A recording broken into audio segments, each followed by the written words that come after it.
हरे कृष्ण। सभी वैष्णवों के चरणों में दंडवत प्रणाम। प्रश्न है, अनर्थ कितने प्रकार के होते हैं? गौड़ीय वैष्णव परंपरा में अनर्थों को 4 मुख्य प्रकारों में विभाजित किया गया है, जो जीव आत्मा को माया भौतिक मोह में बांधकर भगवान श्री कृष्ण के प्रति प्रेम भक्ति के मार्ग में बाधा डालते हैं।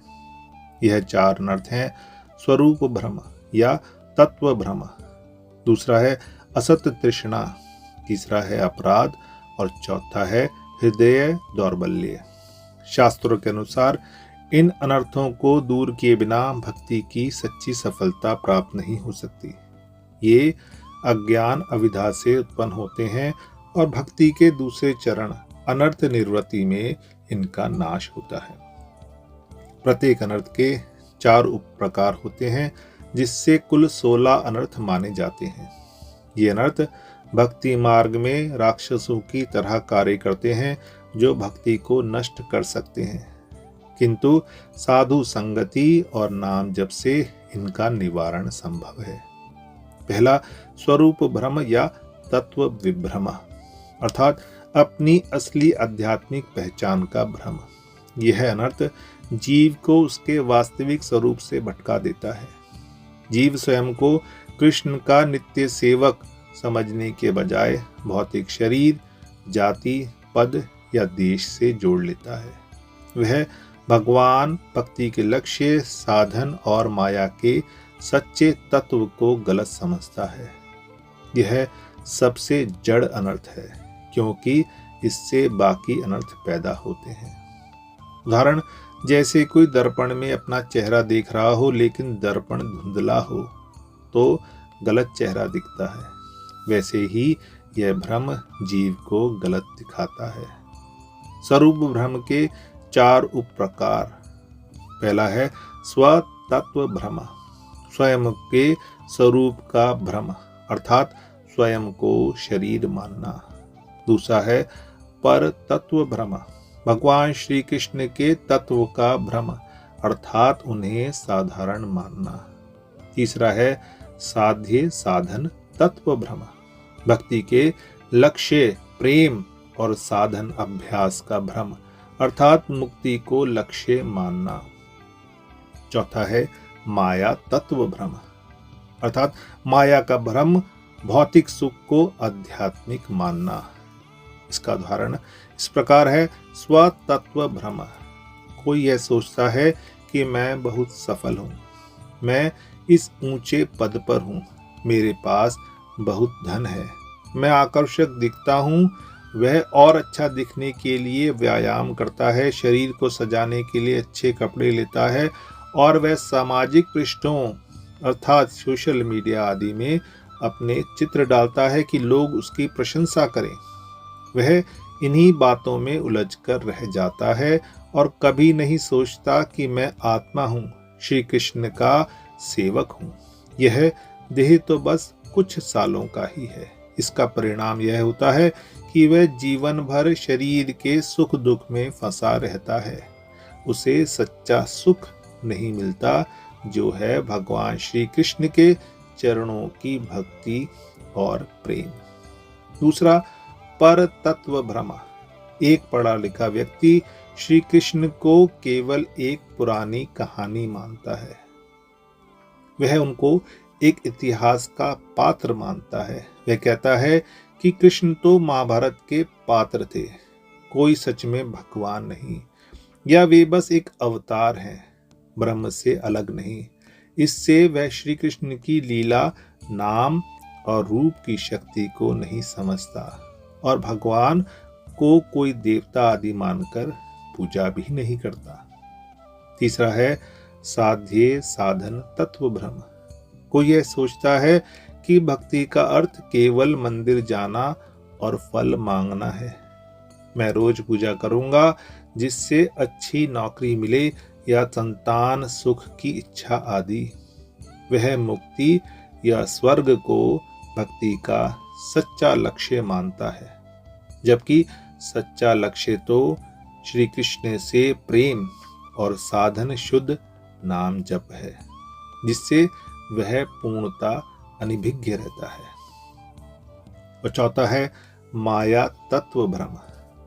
कोई माया तत्वों को, भौतिक सुखों को ही सच्चा सुख माने, जैसे नई कार लेना, नया फोन खरीदना, दोस्तों या परिवार के साथ कहीं घूमने जाना, किसी महंगे होटल में खाना खाना। वह इन्हीं सब में खोया रहता है और नई नई योजनाएं बनाता रहता है, जिससे और भौतिक वस्तुएं और संपत्ति आदि जुटा सके।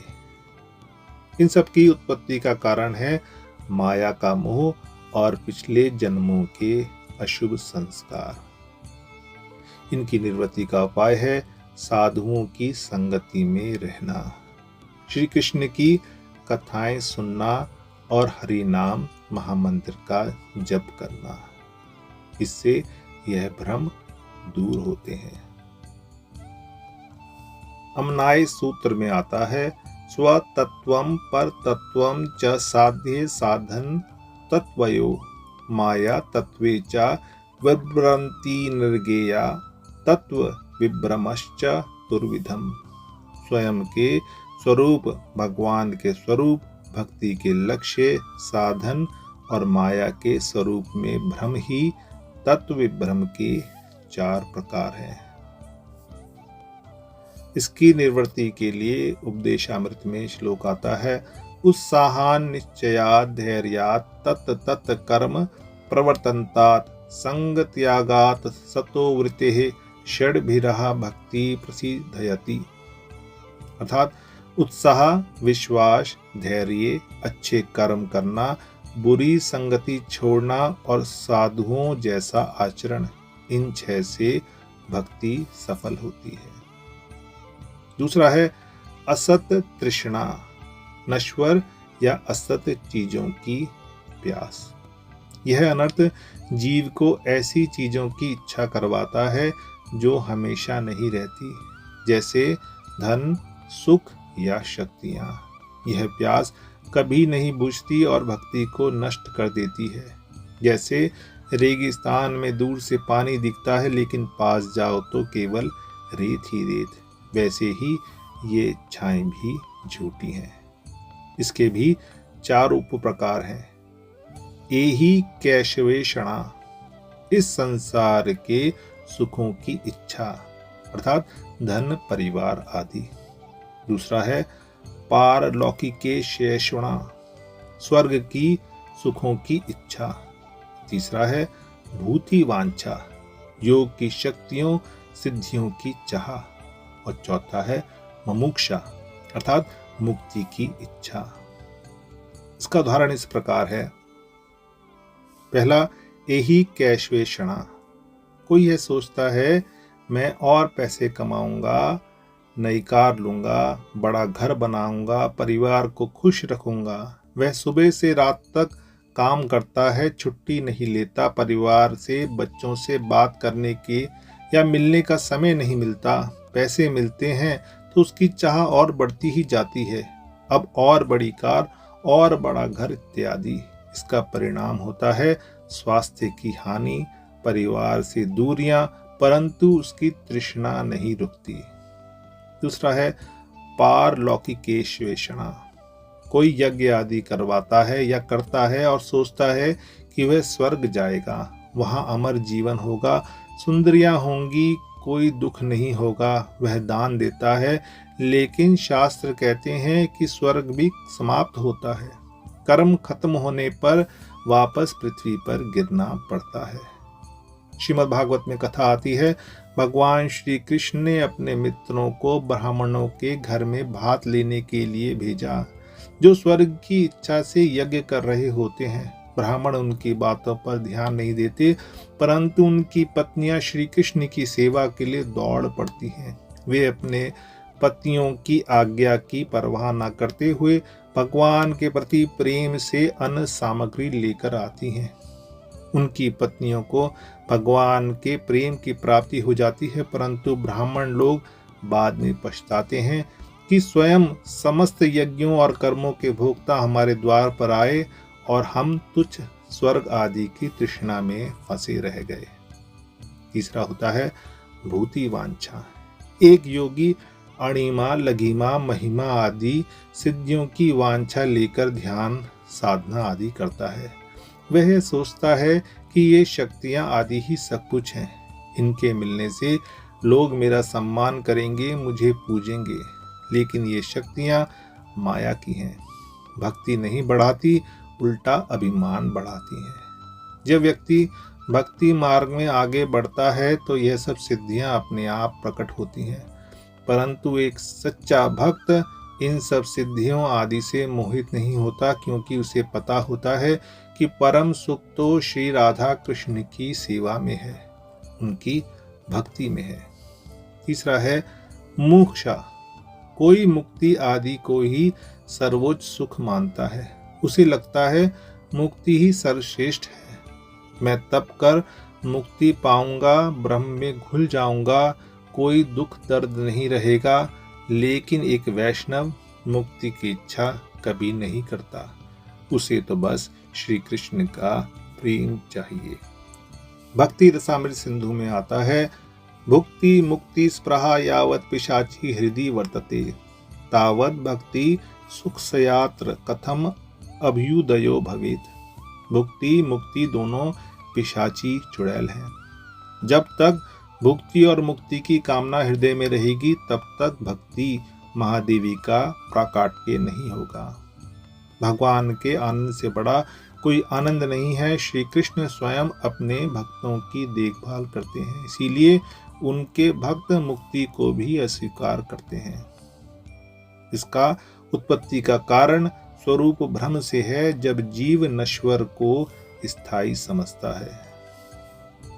इसका निवृत्ति का उपाय है वैराग्य, मोह छोड़ना, भक्ति योग और 6 प्रीति लक्षणों का पालन।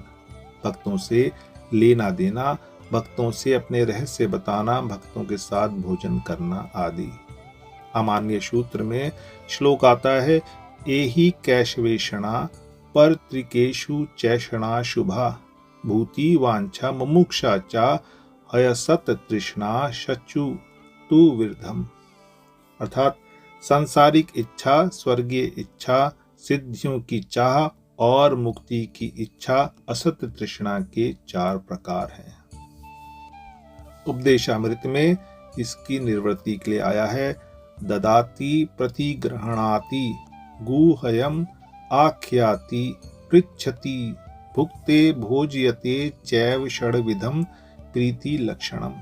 भक्तों से देना लेना, राज बताना, पूछना, खाना और खिलाना, यह 6 प्रेम के लक्षण हैं।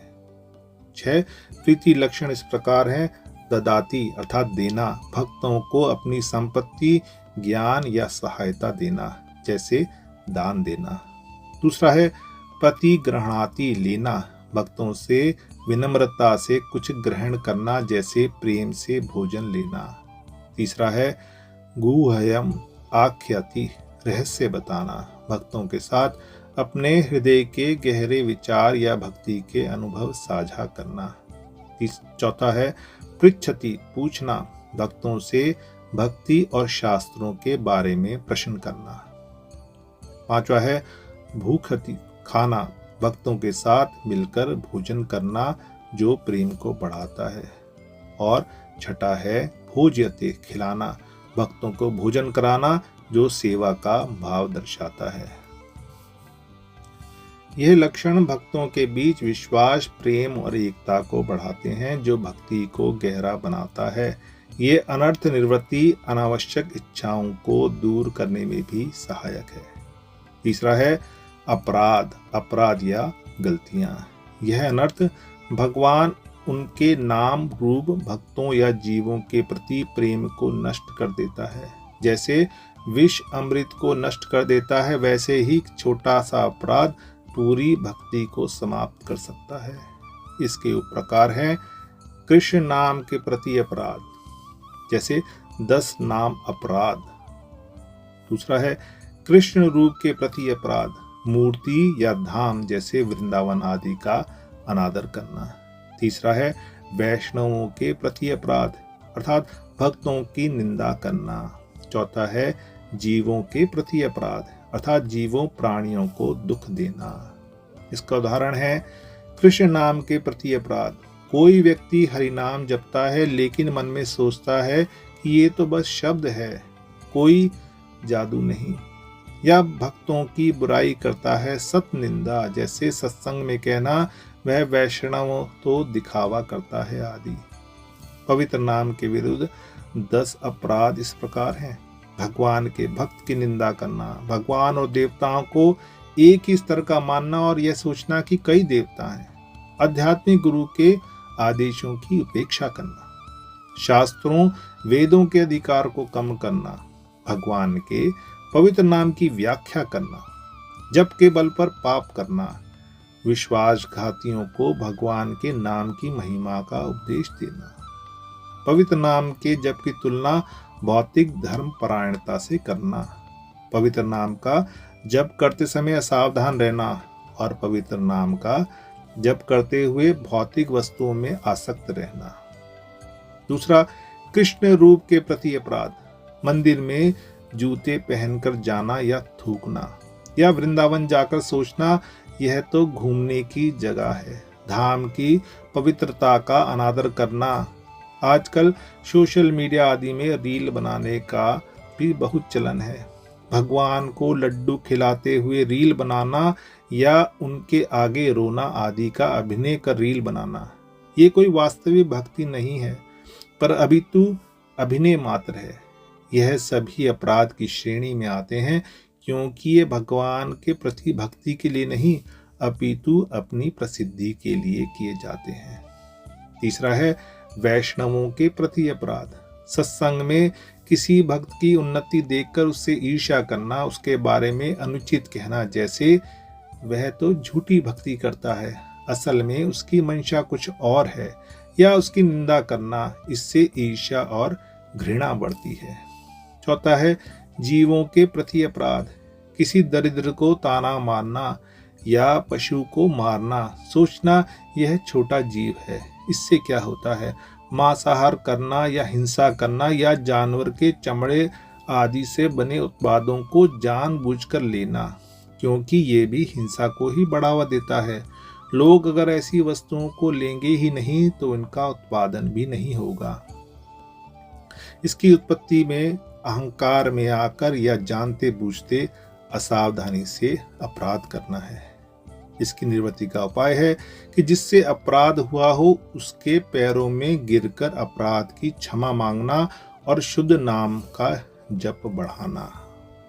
अमानीय सूत्र में श्लोक आता है, कृष्ण नाम स्वरूपेषु तदीया चित्त कणेषु च गेया बुद्ध गणैर नित्यम अपराधाश्च तुर्विधम। कृष्ण के नाम रूप भक्तों और जीवों के प्रति अपराध 4 प्रकार के। इसकी निवृत्ति के लिए पद्म पुराण में आया है, सताम निंदा नामनः परम अपराधम वितुन्ते यतः ख्यातिम याति किल हरि नाम परः सदा। अर्थात भक्तों की निंदा नाम का सबसे बड़ा अपराध है, क्योंकि इससे हरि नाम की महिमा नष्ट होती है। अब चौथा आता है हृदय दौर्बल्य, हृदय की दुर्बलता या निर्बलता। यह अनर्थ हृदय को इतना दुर्बल बनाता है कि सांसारिक वस्तुओं के लाभ घाटे से शोक, क्रोध या लगाव पैदा हो जाता है। इससे भक्ति में ध्यान भटकता है। जैसे अगर दीपक की लौ दुर्बल हो तो छोटी सी हवा से भी हिल जाती है। इसके भी 4 प्रकार हैं। पहला है तुच्छासक्ति, व्यर्थ की वस्तुओं में लगाव। दूसरा है कुटी नाटी, छल या दूसरों में दोष ढूंढना। तीसरा है मत्सर्य, ईर्ष्या या द्वेष। और चौथा है स्व प्रतिष्ठा, नाम यश की चाह। इसका उदाहरण इस प्रकार है, तुच्छासक्ति, भजन करते समय ध्यान इधर उधर भटकाना। आजकल स्मार्टफोन्स का प्रयोग बहुत बढ़ गया है। सोशल मीडिया, समाचार, फोन पर बातचीत और संदेश आदि देखने और भेजने में लोग बहुत समय बिताते हैं। उनमें उन्हें समय का आभास ही नहीं रहता और इस कारण से भजन बीच में छूट जाता है। चैतन्य गौड़े मठ की एक घटना है एक ब्रह्मचारी ने गौड़े मठ के वर्तमान आचार्य परम पूज्यपाद भक्ति विचार विष्णु महाराज जी के कमरे का द्वार रात के 1 बजे खटखटाया। महाराज जी ने इतनी रात आने का कारण पूछा तो उसने कहा, गुरुदेव मच्छर बहुत काट रहे हैं, क्या कोई मच्छरदानी या मच्छर भगाने की धूप आदि है? तो गुरुदेव ने जिज्ञासावश से पूछा कि तुम पहले भी आ सकते थे, इतना रात तुम्हें कैसे याद आई कि मच्छरों के कारण नींद नहीं आ रही है?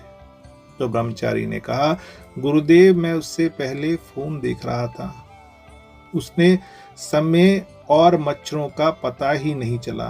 फिर जब फोन की बैटरी समाप्त हो गई तो सोने का प्रयास किया, तब मच्छरों का आभास हुआ। यही है तुच्छाशक्ति, जिसके कारण बाकी चीजों में ध्यान लगने के कारण भजन पीछे छूट जाता है। दूसरा है कुटी नाटी। हम सत्संग में जाते हैं लेकिन दूसरों में दोष ढूंढते हैं, जैसे वह भक्त तो ठीक से जप नहीं कर रहा है, उसका ध्यान तो इधर उधर लगा हुआ है, या यह भी कोई माला करना हुआ, यह तो केवल दिखावे के लिए रो रहा है आदि। इससे कपट अर्थात धोखा बढ़ता है। तीसरा है मत्सर्य। किसी भक्त की भक्ति में उन्नति देखकर ईर्ष्या होती है। हम सोचते हैं कि वह क्यों इतनी जल्दी आगे बढ़ रहा है, मैं तो इससे अधिक परिश्रम करता हूँ फिर भी पीछे हूँ। हम उससे प्रेरणा लेने के बजाय उससे ईर्ष्या करने लगते हैं, या ईर्ष्यावश ही कह देते हैं कि प्रभु जी आप तो बहुत ऊंचे भक्त हैं, मैं कहाँ हूँ आपके सामने आदि। हमें इन सब से बचना चाहिए। दीनता अच्छी बात है, परंतु तब जब वो सच्ची हो, अन्यथा इससे मन अशांत रहता है। चैतन्य शिष्काष्टक में चैतन्य महाप्रभु ने कहा है, त्रिनादपि सुनिचेन तरोरपि सहिष्णुना अमानिना मानदीन कीर्तनया सदा हरि। और चौथा है स्वप्रतिष्ठा। भक्ति करते हुए सोचना कि लोग मुझे बड़ा भक्त कहें, मेरी प्रशंसा करें, मैं सत्संग में बोलूंगा जिससे सब प्रभावित होंगे, मुझे उच्च कोटि का भक्त मानेंगे, ताली बजाएंगे और मेरी प्रशंसा करेंगे। इससे सच्ची भक्ति नहीं, केवल प्रतिष्ठा और प्रशंसा की चाह रह जाती है।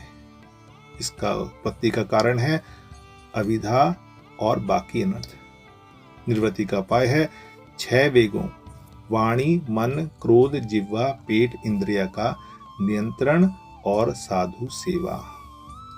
अमानीय सूत्र में श्लोक आता है, तुच्छाशक्ति, कुटी नाटी, मत्सर्यम, स्वप्रतिष्ठा, हृदय दौर्बल्यम, बुद्धे स्वस्वज्जा, गेयम किल चतुर्विधम। अर्थात व्यर्थ लगाव, धोखा, ईर्ष्या और यश की चाह हृदय दौर्बल्य के 4 प्रकार हैं। उपदेशामित्र में श्लोक आया है, वाचो वेगम मनसः, क्रोधो वेगम जिह्वः, वेग मुद्रोपस्थ वेगम, एतान वेगान यो विश्येत धीरः सर्वामपि माम पृथ्वीं सा शिष्यात्।